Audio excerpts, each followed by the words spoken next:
Did you know Native Americans thrived for thousands of years on ingenious food systems like squash, corn, and wild rice long before European contact? Decades later, your grandparents' poor man sandwiches, from onion slices on bread to chipped beef on toast, carried that same spirit of survival and resilience. These forgotten meals aren't just food, they're stories of ingenuity that echo through our shared history. Before we begin, hit like and subscribe. Today we revisit 10 forgotten poor man sandwiches. Picture a small kitchen during the Great Depression where dinner plates often looked emptier than hearts desired. On the stove, a slice of bologna hissed in a cast iron skillet, edges curling upward like tiny bowls ready to hold a dab of mustard. Families called it poor man steak, and for good reason. When real beef was out of reach, this pink round of processed meat filled the gap. The smell of frying bologna carried through homes a promise of at least one reliable meal. Children tucked it into white bread, sometimes with mayonnaise, sometimes with nothing more than mustard, and felt like they were eating something special. Some families scored the edges to keep it flat, others fried it crisp until it almost mimicked bacon. Workers carried it in lunch pails, kids ate it at school, and it became a symbol of survival through lean years. Long before food trends, this simple sandwich gave comfort that lasted well past the meal itself. In the midst of the 1930s, when kitchens echoed with scarcity, many families leaned on the simplest of meals, 2 slices of bread spread with butter. It was plain, almost stark, yet carried dignity in its simplicity. A sprinkle of salt might be added to bring out flavor, or the bread lightly toasted so the butter softened just enough to release its aroma. For children, especially during wartime rationing, this sandwich often showed up in lunch boxes cut into triangles or pressed with patterns to make them feel cared for. Parents knew they couldn't offer abundance, but they could offer love, even in the plainest form. Over time, as households gained access to richer foods, the bread and butter sandwich faded from daily life, replaced by more filling creations. Still, for those who remember, it's a taste forever, tied to resilience and tenderness, proof that even with little families found ways to nourish both body and spirit. If you're enjoying this trip, hit like and subscribe for more. In Southern kitchens during the 1930s, a strange pairing found its way onto countless plates: ripe bananas sliced lengthwise, laid gently across bread, spread with mayonnaise. To modern taste buds, it sounds peculiar, but in lean times it was practical. Bananas gave natural sweetness and vital nutrients, while mayonnaise added a touch of protein and richness when meat was scarce. The soft bite of banana against the creamy tang of mayo created a texture many children would never forget. Some mothers even sprinkled sugar or drizzled honey when they wanted to make it feel like dessert.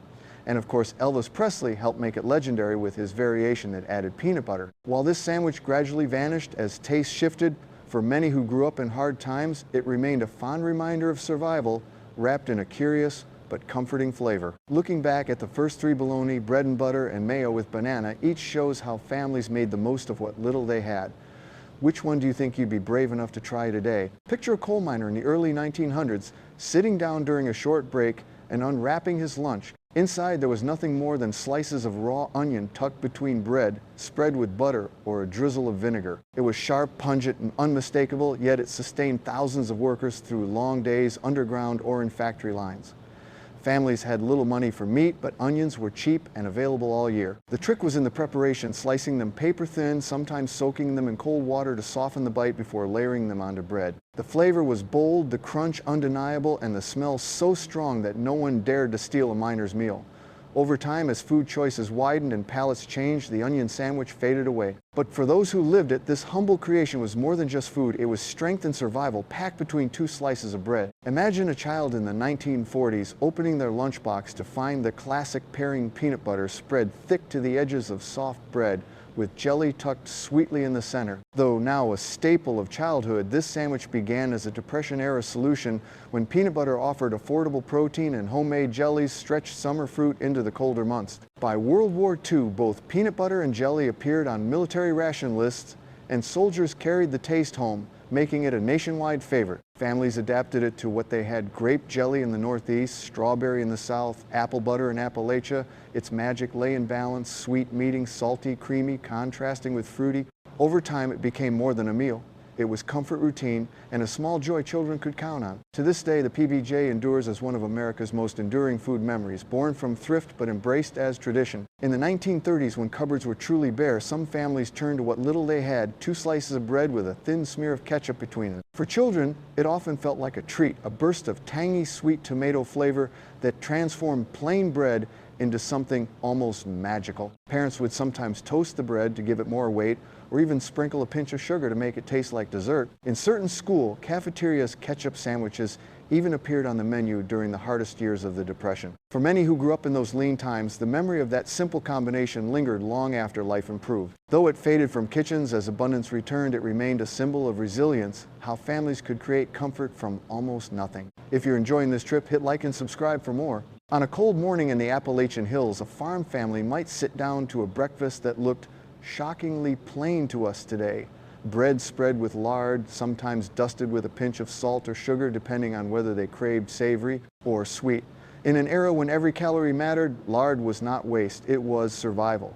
Rendered from the family hog, it provided dense energy that carried workers through long hours in the fields or at the mill. Some even brightened it with a thin layer of molasses on special occasions, turning austerity into a moment of indulgence.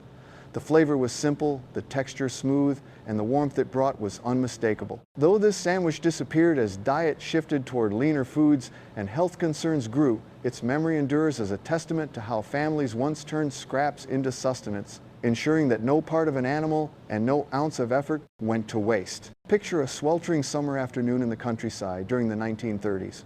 After long hours working in the fields, families turned to their gardens for refreshment. Thin slices of cucumber, cool and crisp, were laid between buttered bread, sprinkled lightly with salt.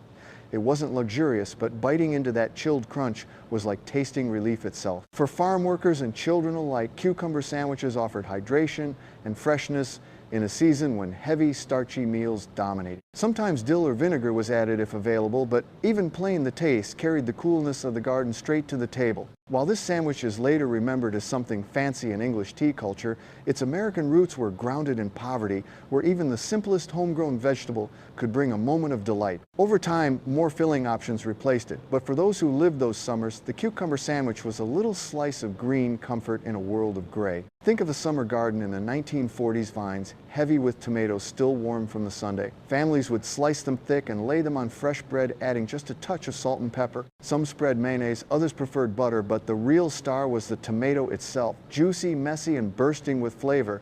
Its juices soaked into the bread, leaving stains that children licked from their fingers with delight. In southern towns, this sandwich became a seasonal ritual, repeated daily until the first frost.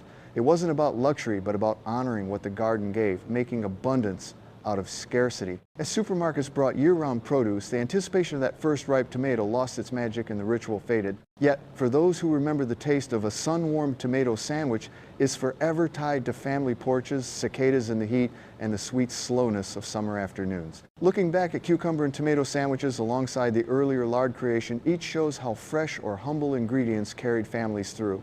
Which of these three simple bites do you think you'd crave on a hot summer day? In the 1940s and 1950s, when pantry staples had to stretch, families discovered a pairing that still surprises many today: creamy peanut butter spread thick across bread, topped with crisp pickle slices. The tangy crunch of dill or the sweetness of home canned pickles cut through the richness of peanut butter in a way that felt strangely satisfying. Children in rural towns carried them to school, while adults packed them for long workdays, grateful for both protein and flavor variety. Some swore the salty sour bite made the peanut butter taste even better, a cheap pleasure during years when diets often felt repetitive. Though this sandwich lost favor as modern tastes leaned away from such bold contrasts, it remains a quirky memory for those who grew up on it, a reminder of how creativity turned the simplest ingredients into something unforgettable. Your comments keep these memories alive. Drop yours below, and don't forget to subscribe for more journeys into America's food history. From bologna fried crisp in a skillet to the humble bread and butter sandwich, these forgotten meals remind us that survival often came with a side of creativity. They may seem simple now, but each bite carried the weight of resilience, family, and community. Just like the Native American traditions that shaped early foodways, these sandwiches tell stories of making the most with what was at hand. Thank you for taking this trip down memory lane. Your memories and comments keep this history alive. Until next time, keep the past at your table and the stories in your heart.